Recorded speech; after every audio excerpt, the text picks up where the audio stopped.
Many Christians say that they would like to see revival. They say that they want to see God work in their life and bring spiritual healing to their family, to problems in their life, to even their whole community or whole culture. But while we say that, not many Christians are desperately praying for that. We say we want it, but yet we're not praying for it. And why is that? Maybe it's because we're not actually desperate. This last week we looked at Psalm 42, and what we saw is a desperate prayer of a desperate man. Let me read the first few verses for you. It says, "As a deer pants for flowing streams, so pants my soul for you, O God.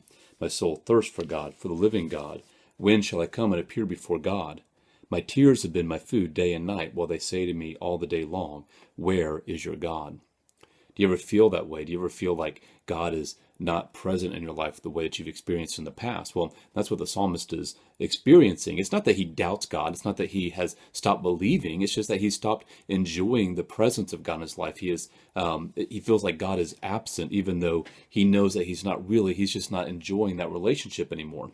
And so he is desperate. He is thirsty. He is hungering for God. And so he says, when shall I come and appear before my God? When shall I experience the blessing of being in God's presence once again?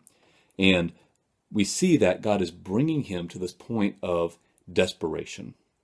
He's totally consumed by this desire to be once again in the enjoyment of the presence of God. And it consumes him even more than physical hunger and thirst. He says, my tears have been my food day and night. In other words, yes, I am not eating because I am so much longing for God to be back in my life. It's more important to me even than my physical hunger or my physical thirst. That is his desperation. And what is that desperation causing?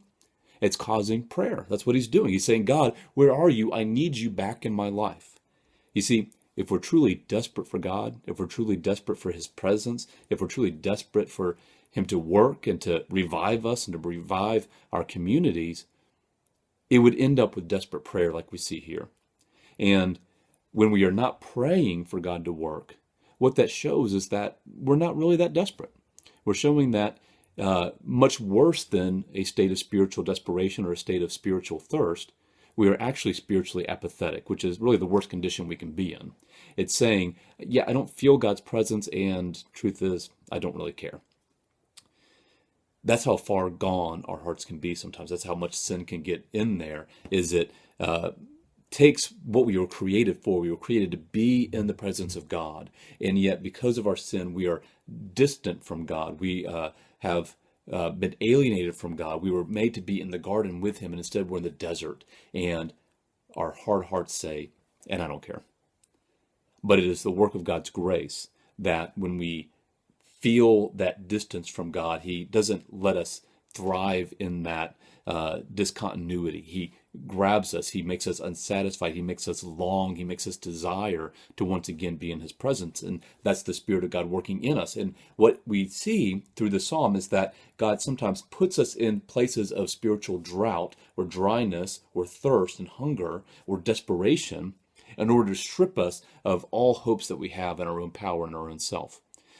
He completely makes us realize that we are not sufficient, that we have a need that we cannot satisfy, a need that we cannot provide for. And so the natural response is to do what the psalmist does. It's to cry out to God in absolute desperation. God, I need you to come. I need you to show up once again. We see this throughout Scripture. We see it in history. We see in the history of revival. God rarely works without his people being at a point of absolute desperation. But there's hope in that. The hope is that when God does put us in those places of desperation, that as we cry out to him, that's when he shows up. And he shows up in mighty revival power.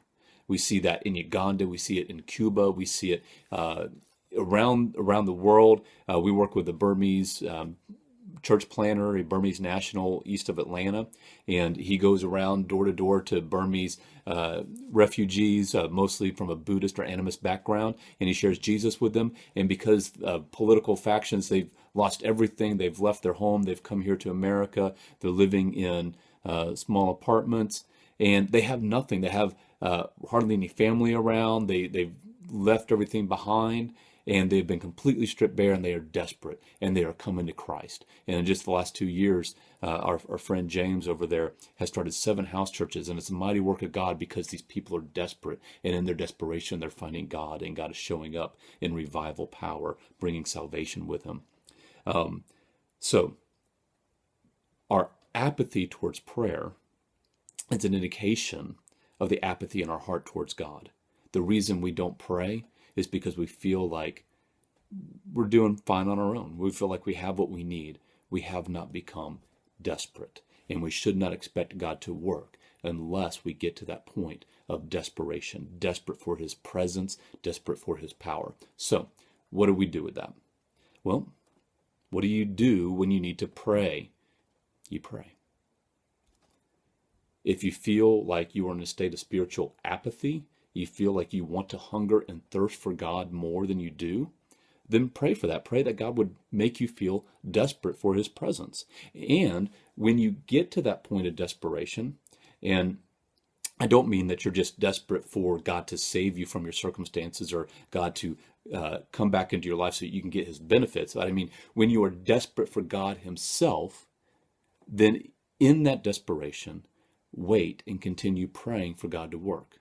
It's because in that point of desperation, that's when God shows up, and he shows up in mighty and powerful ways to revive your soul, but also to bring revival to whole communities. So the psalm is ultimately pointing us to prayer. We need to pray that we, like the psalmist, would be desperate for God to work, to move, and to show up.